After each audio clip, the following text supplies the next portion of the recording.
would be a nice look for Fofo. He hasn't played it yet, so it looks like maybe giving us a little bit of a bait.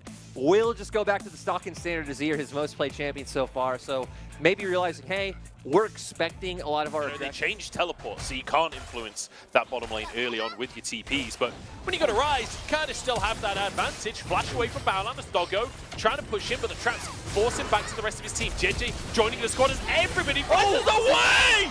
Fofo comes in and takes Ultra Prime apart.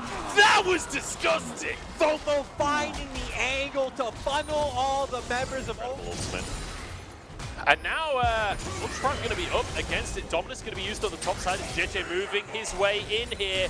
Harry low on HP, goes for the dive himself, takes the tower shot, and Ala has set it up for JJ to knock it out of the park. We've got an Alcove Gamer on our hands, but I don't think there's any way on this one. Twisted Advance comes on through. Harry knocks straight back into the fray, and Ala will get the kill.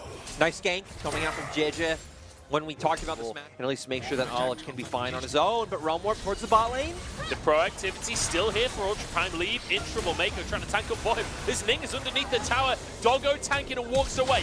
1 for 0, looking for Mako as well to turn it into 2. And Ultra Prime get themselves back onto the board. Ning's in trouble as Fofo. Ala, though, in a 1v3 here. There's a huge old wave that's pushing in. Dominus available, used immediately. Can they finish off the Croc? That's going to be the question. Nick trying to move in. Has that Rift Herald that he would love to slam onto this tower. Ala dashes under, and Ching will survive. Tanking the tower. Oh, I thought Harry was going to take another shot there. Wins top lane a little bit, like we kind of speculated. He got one gank.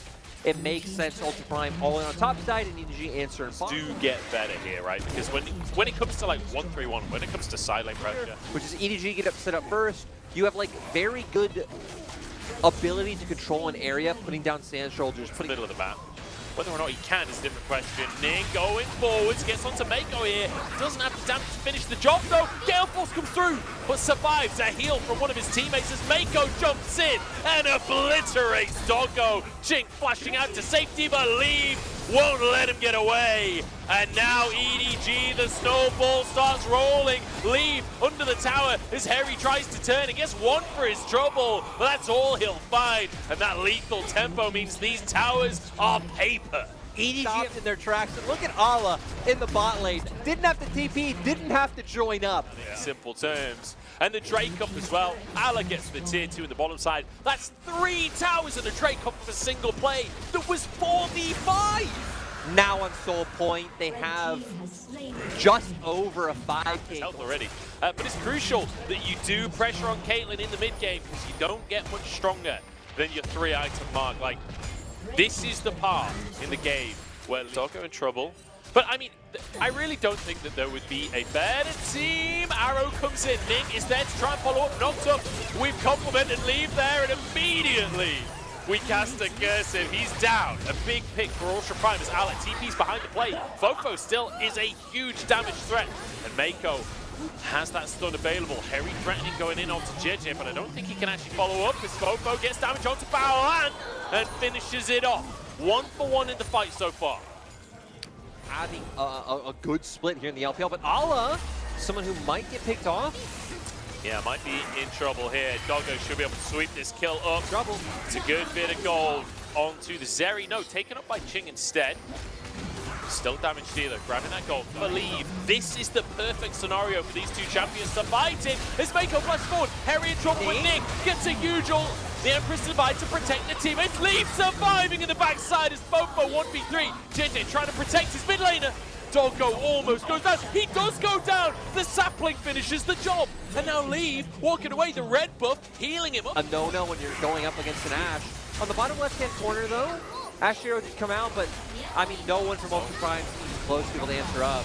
As we continue on, it's going to be even more difficult for Ultra Prime to find opportunities. Arrow comes in, it hits onto Leave. That could be massive. Chink moves on forwards, half HP on Leave. He jumps into Ning. Leave taken down and a huge ultimate from Ning across the entire team. It's a 1-for-1 though with the jungler down. Is EDG still going strong? The health bar's so low from Ultra Prime. Fofo needs to get on the chase, needs to do the damage. As Doggo left alone by the squad and Ala there to sweep the kill up.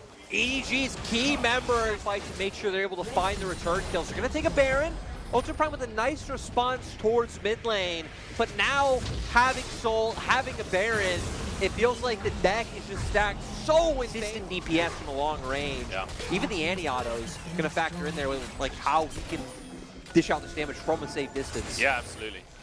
Leaf going really old school with this Caitlyn build here as well, with a Zeal and a BF sword in his inventory. It's a long time since it's been normal to buy both of those without completing an item. But 2 inhib towers go down simultaneously. Harry trying to split in the bottom side of the map, trying to threaten EDG simultaneously, but Caitlyn and Azir, they're so good at dealing with these structures without you really being able to punish them for it. This will be a second one down. Baolan misses the ult this time. Good dodge from Leaf. 2 inhibs taken down. And luckily for Ultra Prime, at least, they managed to push in that top side. But again, you're trading just out of towers for inhibs. Yeah, 3 inhibs already down, so EDG you're going to be able to start pressuring through the cohesive push of super minions coming through. Oh! Okay, recall cancelled. But at what cost? Jhin goes down, and that might just be game, honestly. Baolan forced onto finding the next target is Doggo.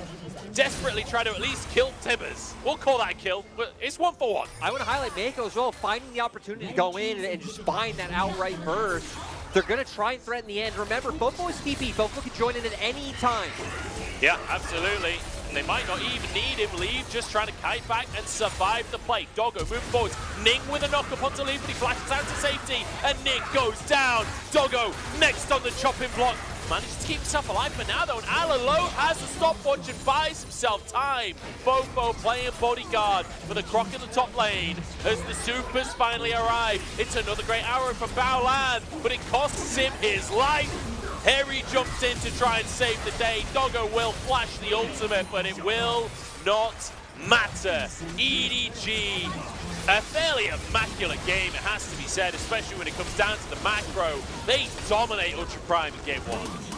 JJ and Mako, having